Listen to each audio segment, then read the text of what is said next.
సరిగ్గా 3 సంవత్సరాల 2 నెలల క్రితం అంటే 2019 మే 30న వైఎస్ జగన్ పాలన ప్రారంభమైంది. పాలనా పగ్గాలు చేపట్టిన వెంటనే ఒక్క క్షణం కూడా వృధా చేయకుండా మేనిఫెస్టోను అమల్లోకి తీసుకొచ్చారు. ఒక పక్క ఆయా రంగాల్లో సంస్కరణలు చేసుకుంటూనే మరో పక్క వైవిధ్యమైన విశిష్టమైన సంక్షేమ పథకాలను ఒక్కొక్కటిగా అమల్లోకి తెచ్చారు. నేరుగా లబ్ధిదారులకే లబ్ధి చేకూరేలా సాంఘిక సంక్షేమ స్కీములు పక్కాగా అమలవుతున్నాయి. ఇక అదే సమయంలో పారిశ్రామిక అభివృద్ధికి ఎక్కడా లోటు లేకుండా అనేక నిర్ణయాలు తీసుకుంటున్నారు. పరుగులు తీస్తున్న ఏపీ పారిశ్రామిక ప్రగతి 2019 నుండి 2022 వరకు గణనీయంగా పురోగతి. కోవిడ్ సవాళ్లను అధిగమించి పారిశ్రామిక ప్రగతి సాధన సత్ఫలితాలిస్తున్న సీఎం వైఎస్ జగన్ సంస్కరణలు. ముఖ్యమంత్రి వైఎస్ జగన్ పాలన ప్రారంభమై 3 సంవత్సరాల 2 నెలలు పూర్తయ్యాయి. 3 ఏళ్లకు పైగా సాగిన పాలనలో సంక్షేమ రంగం ద్వారా ప్రజలను అన్ని విధాలా సాధికారులను చేస్తున్న ముఖ్యమంత్రి వైఎస్ జగన్ పారిశ్రామిక రంగంలో కీలక నిర్ణయాలు తీసుకున్నారు. భారీ స్థాయిలో పరిశ్రమల స్థాపనకు మార్గం వేశారు. దేశాన్నే కాదు ప్రపంచాన్నే గడగడలాడించిన కరోనా మహమ్మారి పరిస్థితులు 2 ఏళ్ల పాటు ప్రపంచ వ్యాప్తంగా పారిశ్రామిక రంగంపైన పెను ప్రభావం చూపాయి. అలాంటి సంక్షోభ పరిస్థితుల్లో ఆంధ్రప్రదేశ్ ప్రభుత్వం చూపిన చొరవ ఫలితాలనిచ్చింది. తద్వారా ఈ 3 ఏళ్లలో వేల కోట్ల రూపాయల పెట్టుబడులు రాష్ట్రానికి వచ్చాయి. సీఎం వైఎస్ జగన్ బృందం చేసిన దావోస్ తొలి పర్యటనలోనే 1,25,000 కోట్ల పెట్టుబడులకు సంబంధించిన ఒప్పందాలు గ్రీన్ ఎనర్జీ రంగంలో చేసుకున్నారు. ఆయన దావోస్లో పర్యటించి నెల రోజులు కూడా పూర్తి కాకుండానే ఇప్పుడు ఆ ఒప్పందాలు ఆచరణ బాట పడుతున్నాయి. అదానీ గ్రీన్ ఎనర్జీ ప్రాజెక్టుకు ఇన్వెస్ట్మెంట్ ప్రమోషన్ బోర్డు ఆమోదం కూడా తెలిపింది. ఈ ప్రాజెక్టు ద్వారా 3,700 మెగావాట్ల విద్యుత్ ఉత్పత్తి కానుంది.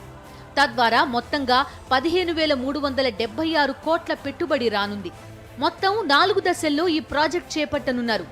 2022-23లో 1,349 కోట్ల రూపాయలు, 2023-24లో 6,984 కోట్ల రూపాయలు, 2024-25లో 5,188 కోట్ల రూపాయలు, 2025-26లో 1,855 కోట్ల రూపాయల పెట్టుబడి పెట్టనున్నారు. రాష్ట్రానికి అదానీ గ్రీన్ ఎనర్జీ ప్రాజెక్టు రావడంతో దీని ద్వారా సుమారు 4,000 మందికి పైగా ఉపాధి లభించనుంది. దావోస్ వేదికగా చేసుకున్న అవగాహన ఒప్పందాల్లో ఇదొక ప్రాజెక్టు.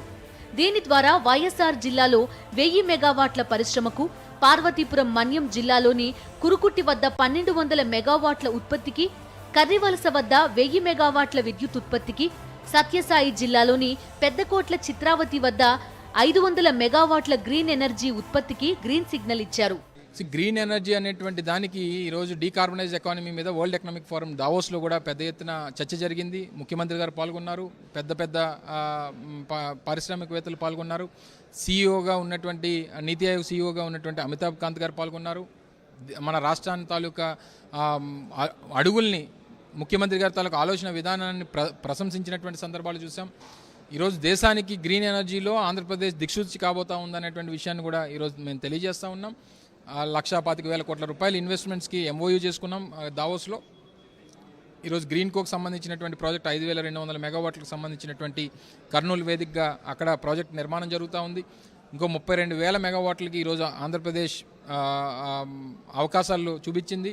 వీటన్నిటి మధ్య ఈరోజు అదానీ కానీ లేదా అరబిందో కానీ లేదా గ్రీన్కో కానీ ఇంకా మరిన్ని సంస్థలు ఈరోజు ముందుకు వస్తూ ఉన్నాయి. వైఎస్ఆర్ జిల్లా పులివెందులలో ప్రతిష్టాత్మక పంక్చుయేట్ వరల్డ్ ప్రైవేట్ లిమిటెడ్ 50 కోట్ల రూపాయలతో పెట్టనున్న గార్మెంట్స్ తయారీ పరిశ్రమకు ఇన్వెస్ట్మెంట్ ప్రమోషన్ బోర్డు ఆమోదం తెలిపింది. ఇదే కంపెనీ వైఎస్ఆర్ జిల్లాలోని కొప్పర్తిలో 50 కోట్ల రూపాయలతో పెట్టనున్న మరో యూనిట్కు ఎస్ఐపిబి ఆమోదం తెలిపింది. ఈ 2 యూనిట్ల ద్వారా మొత్తంగా 4,200 మందికి ఉద్యోగాలు రాబోతున్నాయి. ముఖ్యమంత్రిగా వైఎస్ జగన్మోహన్ రెడ్డి బాధ్యతలు చేపట్టినప్పటి నుంచి ఈ 3 ఏళ్ల 2 నెలల్లో పలు రంగాల్లో ఆచరణాత్మక సంస్కరణలు మొదలయ్యాయి. ప్రభుత్వం పారదర్శకంగా వేగంగా తీసుకుంటున్న నిర్ణయాల కారణంగా పెట్టుబడులు గణనీయంగా పెరిగాయి. కరోనా మహమ్మారి సవాళ్లను అధిగమించి పారిశ్రామిక ప్రగతి సాధించడం అనేది సామాన్యమైన విషయం కాదు. సీఎం వైఎస్ జగన్ సారథ్యంలో ఏపీ సర్కార్ అమలు చేస్తున్న సంస్కరణలు ఇప్పుడు సత్ఫలితాలు ఇస్తున్నాయి. పరిశ్రమలకు పెద్దపీట వేస్తున్న వైఎస్ జగన్ ప్రభుత్వం 2019 జూన్ నుండి 2022 జూన్ వరకు భారీగా పెట్టుబడులు. ఈ మూడేళ్లలో 30,645 పరిశ్రమలు ఏర్పాటు. మూడేళ్లలో 47,662 కోట్ల రూపాయల పెట్టుబడుల సమీకరణ. 2,52,825 మందికి ఉద్యోగాల కల్పన. వైఎస్ జగన్ పాలన 2019 మే 30న మొదలైంది. అప్పటి నుంచి అనేక రంగాల్లో ప్రగతిదాయక అడుగులు మొదలయ్యాయి. పారిశ్రామిక రంగంలో తీసుకున్న నిర్ణయాలతో భారీగా పెట్టుబడులు వచ్చాయి. ఈ మూడేళ్లలో 30,645 పరిశ్రమలు ఏర్పాటు కాగా వీటి ద్వారా 47,662 కోట్ల రూపాయల పెట్టుబడులొచ్చాయి. దాంతో ఈ పరిశ్రమల్లో 2,52,825 మందికి ఉద్యోగాలు లభించాయి. కేవలం మూడేళ్లలో 30,000కు పైగా పరిశ్రమలు ఏర్పాటు కావడం అనేది ఆంధ్రప్రదేశ్ ప్రభుత్వ పారిశ్రామిక దార్శనికతకు అద్దం పడుతోంది. ఒక పక్క కరోనా మహమ్మారి పరిస్థితులు ఉన్నప్పటికీ పారిశ్రామిక ప్రగతి కుంటుపడకుండా జాగ్రత్తలు తీసుకోవడమే దీనికి కారణం. కరోనా తొలగిపోయి ఇప్పుడిప్పుడే సాధారణ పరిస్థితులు ఏర్పడుతున్న నేపథ్యంలో రాష్ట్రంలో భారీ పెట్టుబడులు పెట్టేందుకు పలువురు పారిశ్రామికవేత్తలు ముందుకు వస్తున్నారు. ఈరోజు వేల కోట్ల రూపాయలు ఈరోజు ఇన్వెస్ట్మెంట్ జరుగుతూ ఉన్నాయి. మేము పాత ఇచ్చినటువంటి లెక్కలు కానీ లేదా గడిచినటువంటి ప్రభుత్వంలో చేసినటువంటి దాంట్లోనో లేకపోతే ఇంకోటి దాంట్లోనో చేసినటువంటి విమర్శలు కానీ వీటన్నిటిని కూడా మేము వాటి జోలికి వెళ్ళట్లా. మా దృష్టల్లా మా తాలూకా ఉద్దేశం వల్ల ఈ రాష్ట్రంలో పారిశ్రామిక అభివృద్ధి జరగాలి. ఈరోజు మనకున్నటువంటి సముద్ర తీరం 974 కిలోమీటర్ల సముద్ర తీరం, దీన్ని ఏ రకంగా మనం వినియోగించుకోవాలి. సముద్ర తీరం ఈ రాష్ట్రానికి ఉండడం అనేటువంటిది మన అదృష్టం. దాన్ని ఏ రకంగా సద్వినియోగం చేసుకోవాలనేటువంటి దానికి ఈరోజు ముఖ్యమంత్రి గారు అడుగులు వేశారు. 3 పోర్టులు కడతా ఉన్నాం, 9 ఫిషింగ్ హార్బర్లు కడతా ఉన్నాం. రేపు రానటువంటి కాలంలో ఈ రాష్ట్రంలో 10 పోర్టులు, 9 ఫిషింగ్ హార్బర్లు, ప్రతి దగ్గర కూడా ఒక ఇండస్ట్రియల్ యాక్టివిటీ అనేటువంటి ప్రతి పోర్టుకి బేస్ చేసుకొని ఒక ఇండస్ట్రియల్ యాక్టివిటీ క్రియేట్ చేయాలని ఈ రాష్ట్రంలో వీసీఐసీ కానీ లేదా అంటే విశాఖపట్నం చెన్నై ఇండస్ట్రియల్ కారిడార్ కానీ లేదా చెన్నై బెంగళూరు ఇండస్ట్రియల్ కారిడార్ కానీ లేదా బెంగళూరు హైదరాబాద్ ఇండస్ట్రియల్ కారిడార్, ఈ ప్రధానమైనటువంటి ఇండస్ట్రియల్ కారిడార్స్లో ఈరోజు రాష్ట్ర ప్రభుత్వం దగ్గర దాదాపు 50,000 ఎకరాల పారిశ్రామిక భూములు ఉన్నాయి. అంటే ఏ రకమైనటువంటి ప్రాధాన్యత మనం ఇస్తూ ఉన్నామో అనేటువంటి దానికి అదొక నిదర్శనం. దాంతోపాటు ఎలక్ట్రానిక్ మ్యానుఫ్యాక్చరింగ్ క్లస్టర్స్ కానీ లేదా ఈరోజు విశాఖపట్నం లేదా తిరుపతి విజయవాడ లాంటి ప్రాంతాల్లో ఈరోజు ఐటీని అభివృద్ధి చేసేటువంటి దాంట్లో కానీ ఈరోజు ముఖ్యమంత్రి గారి చొరవతో ఇన్ఫోసిస్ లాంటి సంస్థలు ఈరోజు విశాఖపట్నంలో వారి కార్యకలాపాలు పెద్ద పెద్ద సంస్థలన్నీ కూడా రావడానికి సిద్ధంగా ఉన్నాయి. వైఎస్ జగన్ ప్రభుత్వ పారదర్శక విధానాలు సత్ఫలితాలనిస్తున్నాయి. పారిశ్రామికవేత్తలు ఆశించిన దానికంటే అధికంగా ప్రభుత్వ చొరవ ఉండడంతో భారీ పరిశ్రమల ఏర్పాటుకు పెద్ద పెద్ద పారిశ్రామికవేత్తలు ముందుకు వస్తున్నారు. దాంతో మరో 56 కీలక ప్రాజెక్టులు పట్టాలు ఎక్కబోతున్నాయి. వీటి ద్వారా 1,54,782 కోట్ల పెట్టుబడులు ఆంధ్రప్రదేశ్లోకి రానున్నాయి. ఈ యూనిట్లతో 1,64,155 మందికి ఉద్యోగాలు లభించనున్నాయి. పబ్లిక్ సెక్టర్ ద్వారా ఆంధ్రప్రదేశ్ రాష్ట్రంలోకి 4 యూనిట్లు రానున్నాయి. వాటి వివరాలను చూస్తే విశాఖపట్నంలో హెచ్పీసీఎల్ రిఫైనరీ విస్తరణ 28,000 కోట్ల రూపాయలతో జరగనుంది. అలానే తూర్పు గోదావరిలో ఓఎన్జీసీ పరిశ్రమ ద్వారా 78,000 కోట్ల రూపాయల పెట్టుబడి రానుంది. దాని ద్వారా 75,000 మందికి ఉద్యోగాలు రానున్నాయి. కృష్ణా జిల్లాలో బీహెచ్ఈఎల్ సంస్థ ద్వారా నైట్ విజన్ పరికరాల తయారీ పరిశ్రమ, అనంతపురంలో బీహెచ్ఈఎల్ ద్వారా డిఫెన్స్ సిస్టమ్స్ ఇంటిగ్రేషన్ కాంప్లెక్స్ పరిశ్రమ రానుంది. వీటి ద్వారా రానున్న రోజుల్లో ఆంధ్రప్రదేశ్లోకి 1,06,800 కోట్ల పెట్టుబడులు రానున్నాయి. తద్వారా 79,200 మందికి ఉద్యోగాలు వస్తాయి. వీటితో పాటు త్వరలో ఆంధ్రప్రదేశ్లో 52 లార్జ్ అండ్ మెగా ఇండస్ట్రీస్ ఏర్పాటు కానున్నాయి. వీటి ద్వారా 47,982 కోట్ల రూపాయల పెట్టుబడులు రావడమే కాకుండా 84,955 మందికి ఉద్యోగాలు లభించనున్నాయని ప్రభుత్వ అధికారులు స్పష్టం చేస్తున్నారు. పారిశ్రామిక పెట్టుబడులకు ఆంధ్రప్రదేశ్ ప్రభుత్వం అత్యంత అనుకూలమనే విషయం మరోసారి రుజువైంది. ప్రభుత్వం పూర్తి సహకారం అందిస్తూ ఉండడంతో సులభతర వాణిజ్య పరిస్థితులున్న రాష్ట్రాల్లో ఆంధ్రప్రదేశ్ నెంబర్ 1గా నిలిచింది. దాంతో కొత్తగా పరిశ్రమలు పెట్టాలనుకునేవారు ఏపీ తలుపులు తడుతున్నారు. పారిశ్రామిక రంగంలో అమలు చేసే పారదర్శక, స్పష్టమైన విధానాల కారణంగా పెట్టుబడుల ఆకర్షణ అనేది సాధ్యమవుతోంది. అంతేకాదు వాటి కారణంగా రాష్ట్ర ప్రతిష్ట జాతీయ స్థాయిలో పెరుగుతుంది. దీనికి నిదర్శనమే రెండో ఏడాది కూడా సులభతర వాణిజ్య రాష్ట్రాలలో దేశంలోనే ఆంధ్రప్రదేశ్ నంబర్ 1గా నిలవడం. రాజ్యసభలో కొంతమంది పార్లమెంట్ సభ్యులు వేసినటువంటి ప్రశ్నకి క్లియర్గా చెప్పింది, హైయెస్ట్ ఇన్వెస్ట్మెంట్స్ ఈ దేశంలో ఎక్కడైతే జరిగిందో అది ఆంధ్రప్రదేశ్ అనేటువంటిది రాజ్యసభ వేదిక ఇచ్చినటువంటి సమాధానం చూస్తుంటారు. 19,000 కోట్ల రూపాయలు రియలైజ్డ్ ఇన్వెస్ట్మెంట్ అనేటువంటిది జరిగిందనేటువంటిది కేంద్ర ప్రభుత్వం ఇచ్చినటువంటి లెక్కలు. సరే, ఆ లెక్కల జోలికి ఇంకోటి జోలికి నేను ప్రతిపక్షాలు చేసేటువంటి విమర్శల జోలికి వెళ్ళను. కానీ ఈ రాష్ట్రంలో జగన్మోహన్ రెడ్డి గారి ప్రభుత్వం ఏర్పాటైన తర్వాత గడిచినటువంటి 3 సంవత్సరాల్లో జరిగినటువంటి పారిశ్రామిక అభివృద్ధి గురించి కానీ, లేదా పారిశ్రామికవేత్తలకి ఇస్తున్నటువంటి సహకారం గురించి కానీ, ఈరోజు రాష్ట్రంలో జరుగుతున్నటువంటి మిగిలినటువంటి ప్రాంతాల పారిశ్రామిక అభివృద్ధి గురించి కానీ, ఈజ్ ఆఫ్ డూయింగ్ బిజినెస్ మొన్న కూడా మొదటి ర్యాంక్లో ఈ ఆంధ్రప్రదేశ్ అనేటువంటిది కేంద్ర ప్రభుత్వం ఇచ్చినటువంటి ర్యాంకింగ్స్లో మనం చూసాం.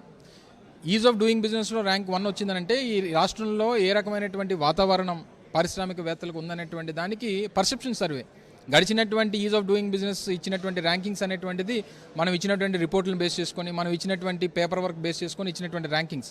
ఈసారి పూర్తిగా 100% ఈ రాష్ట్రంలో ఉన్నటువంటి పారిశ్రామికవేత్తల దగ్గరికి వెళ్ళి వాళ్ళు థర్డ్ పార్టీ సర్వేలు చేసి ఈ రాష్ట్రంలో మీకు పారిశ్రామికంగా మీరు చేస్తున్నటువంటి కార్యక్రమాలకి ప్రభుత్వం నుంచి ఉన్నటువంటి సహకారం ఏంటి, వీటన్నిటి మధ్య తీసుకున్నటువంటి సర్వే మీద ఈరోజు దేశంలో నెంబర్ 1 స్థానంలో ఆంధ్రప్రదేశ్ ఉంది.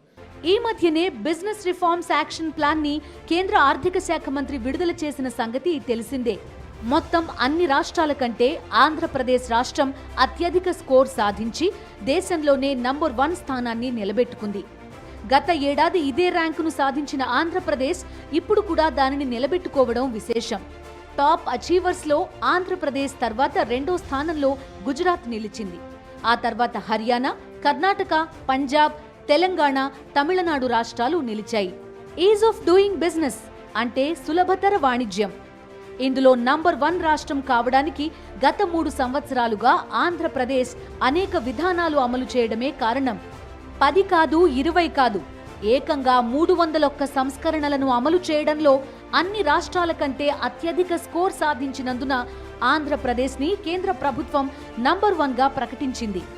ఈజ్ ఆఫ్ డూయింగ్ బిజినెస్ కి సంబంధించి 2019-20 వార్షిక ర్యాంకులలో కూడా ఆంధ్రప్రదేశ్ నంబర్ 1గా నిలిచిన సంగతి తెలిసిందే. ఆ ఏడాది 187 సంస్కరణల అమలులో ఏపీ నంబర్ 1గా నిలవగా 2020-21 వార్షిక సంవత్సరానికి గాను 301 సంస్కరణల అమలులో నంబర్ 1గా నిలిచింది. రాష్ట్రంలో పెట్టుబడిదారులకు, పారిశ్రామికవేత్తలకు అనుకూలమైన సంస్కరణలను అమలు చేస్తున్నందున సులభతర వాణిజ్యం అంశంలో ఆంధ్రప్రదేశ్ ఈ ర్యాంకు సాధించగలిగిందని అధికారులు చెప్తున్నారు. చిన్న ఎస్పెషలీ ఎంఎస్ఎంఈ సెక్టార్ ఉన్నది కదా, ఎంఎస్ఎంఈ సెక్టార్కి వాళ్ళు ఇన్సెంటివ్స్ అన్నీ కూడా మనం ఇవ్వాలి. ఆ ఉద్దేశంతోనే ఆన్ టైంలో ఇవ్వాలి.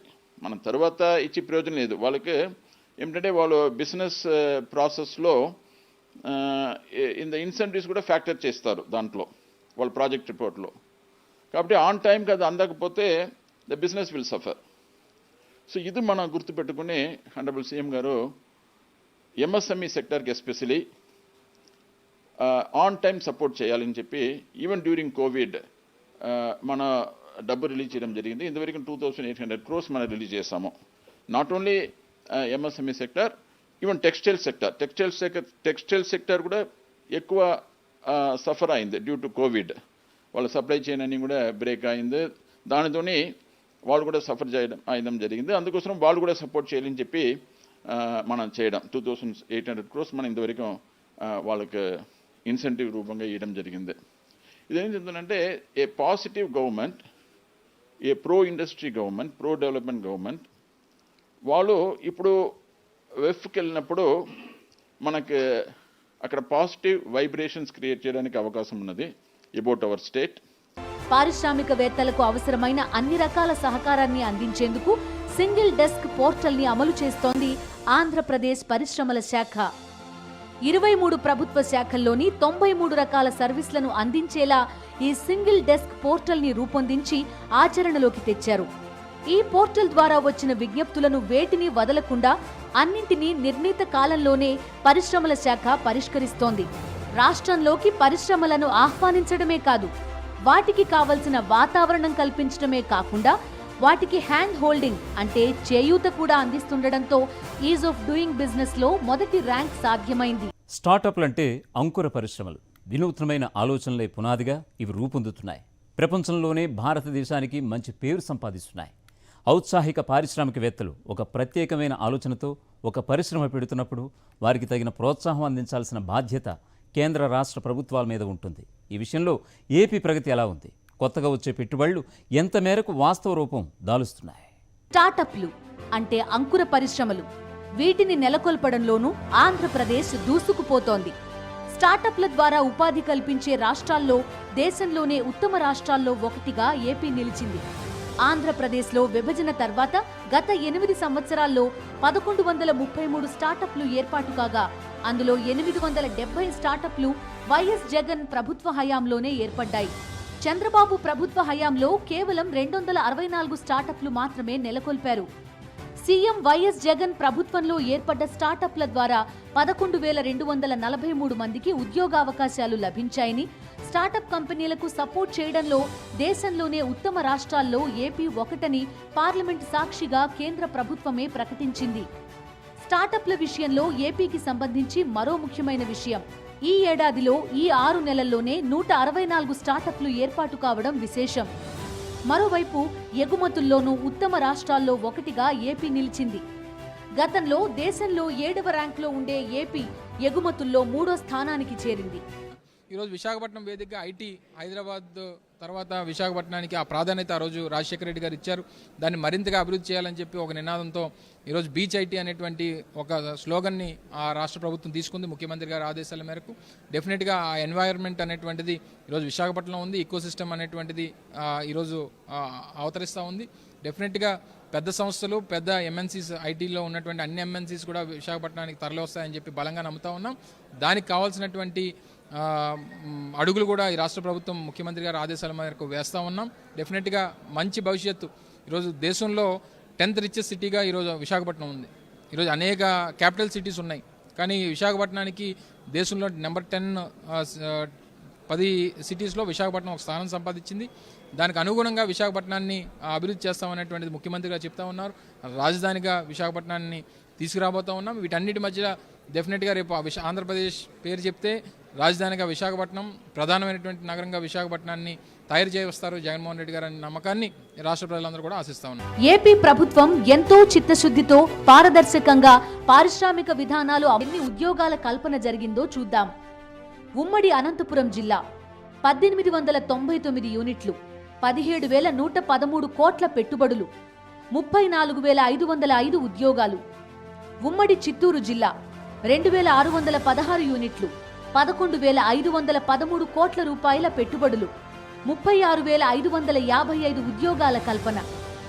ఉమ్మడి తూర్పుగోదావరి జిల్లా 2,821 యూనిట్లు, 3,379 కోట్ల రూపాయల పెట్టుబడులు, 21,627 ఉద్యోగాల కల్పన. ఉమ్మడి గుంటూరు జిల్లా 1928 యూనిట్లు, 789 కోట్ల రూపాయల పెట్టుబడులు, 14,435 ఉద్యోగాల కల్పన.